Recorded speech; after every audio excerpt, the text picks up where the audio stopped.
इस कहानी का शीर्षक है प्रेम का बीज। एक दिन सुजाता का सिर दर्द से फटा जा रहा था। सुबह से 25 काल कर चुकी उसकी मम्मी हर बार सिर्फ एक ही बात, शादी के लिए हाँ कर दो, तुम्हें कोई पसंद है तो बता दो। वो थक गई थी अब माँ की उन्हीं बातों से। अब तू 25 की हो गई है, पढ़ाई लिखाई भी पूरी कर ली और शहर में नौकरी भी करती है। तू जो चाहती थी सब तो कर लिया है बिटिया, अब तो शादी के लिए हाँ कर दे। माँ प्लीज, अभी मेरी उम्र ही क्या है और मैं अभी शादी के रिश्ते में नहीं बंधना चाहती हूँ। अभी रिश्ते आ रहे हैं और अच्छा लड़का घर परिवार भी मिल जाएगा। कुछ सालों बाद अच्छा रिश्ता मिलना मुश्किल हो जाएगा। समझती क्यों नहीं है? हर चीज की उम्र होती है, शादी समय पर ही हो जानी चाहिए। झल्ला कर बोल उठी सुजाता, मुझे अभी शादी नहीं करनी है तो नहीं करनी है, आप समझती क्यों नहीं है?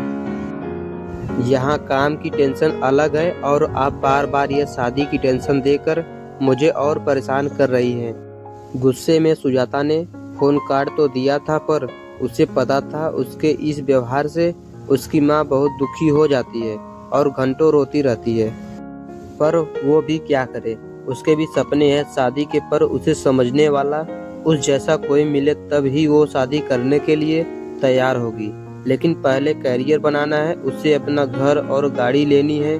शादी से पहले पुराने जमाने की औरतों की तरह अपने पति पर निर्भर नहीं रहना चाहती। वो आज की पढ़ी लिखी लड़की है जो रोटी भले ना बना सकती है पर रोटी कमाने के लिए काबिल हो तो है। उसे पहले अपनी माँ का ऑपरेशन भी करवाना है जो पैसों के अभाव से लंबे समय से टाल रखा है। वो किसी पर निर्भर नहीं रहना चाहती। शादी वो ऐसे लड़के से ही करेगी जो उसकी माँ की जिम्मेदारी भी उठाने दे। उससे ऐसा नहीं कि शादी के बाद नौकरी तो करने दे पर उसके पैसों पर अपना अधिकार जमाए। इधर बॉस के बेटे की फटकार अलग सुनने को मिलती थी। आज सुबह ऑफिस आते ही, यह तुम्हारे आने का समय है, आज भी आधा घंटा लेट हो गई। रोज रोज ऐसा नहीं चलेगा। तुमसे काम नहीं हो रहा है और तुम समय पर ऑफिस नहीं आ पा रही हो तो रिजाइन दे दो, मैं पापा से बात कर लूँगा। तुम इस नौकरी के काबिल नहीं हो। वो मुट्ठी भींच कर रह गई थी। गुस्सा आ रहा था खुद पर, क्यों रोज देर कर देती है ऑफिस आने में, और उससे भी ज़्यादा इस खड़ूस बास पर आ रहा था जो उम्र में उससे ज़्यादा बड़ा तो नहीं था, पर अकड़ देखो इसकी। प्यार से भी तो बोल सकता है, लड़कियों से भला कोई ऐसे बात करता है? ये नौकरी कैसे रिजाइन कर दूं? इसके बाप ने मुझे नौकरी दी है मेरी योग्यता देखकर। वो कंपनी के काम से बाहर क्या गए हैं, ये रौब जमा रहा है सब पर और खासकर मुझ पर। मकान मालिक भी सुबह से किच किच कर रखा था। इतनी तेज गाने बजाने की आवाज़ से हमारी नींद खराब कर देती हो। तुम हमारा घर खाली कर दो और कोई दूसरी जगह चली जाओ। हमको ऐसा किराएदार हमारे घर में नहीं चाहिए जो हमें ही ना सोने दे। वो क्या करे, उसकी तो सुबह शास्त्रीय संगीत और अनूप जलोटा के भजनों को सुने बिना होती ही नहीं थी। बचपन से उसने अपने घर में वही माहौल देखा था। हर सुबह 4 बजे बिस्तर से उठते ही उसके पिता टेप रिकॉर्डर ऑन कर देते थे और घर भक्तिमय हो जाता था। माँ के साथ मंदिर, कीर्तन और जागरण में जाना उसकी दिनचर्या में शामिल था। पर यहाँ बम्बई जैसे बड़े शहर में सुबह की हड़बड़ तड़बड़ और व्यस्त जीवन शैली में किसी को इन सब की फुर्सत ही कहाँ थी। यहाँ के लोग वैसे भी जो रात को देर से सोते थे वो सुबह देर से ही उठते थे।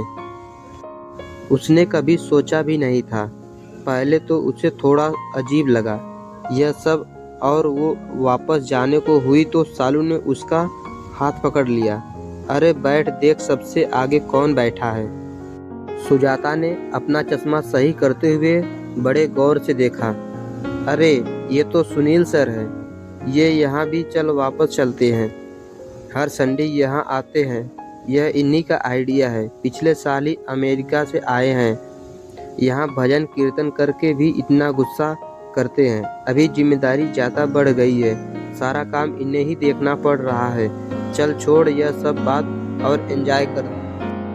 सुजाता के मन में अभी भी डर था कि कहीं ये लोग नशा करके तो नहीं बैठे हैं और उसे भी कहीं जबरदस्ती नशे की आदत डलवा देंगे। क्या सोच रही है? निकाल अपना फोन और यहाँ की फोटो वीडियो डालकर अपने सोशल मीडिया पर अपलोड कर। और हाँ, मुझे हैशटैग जरूर करना, देखना कितनी जल्दी तेरी फैन फॉलोइंग बढ़ेगी।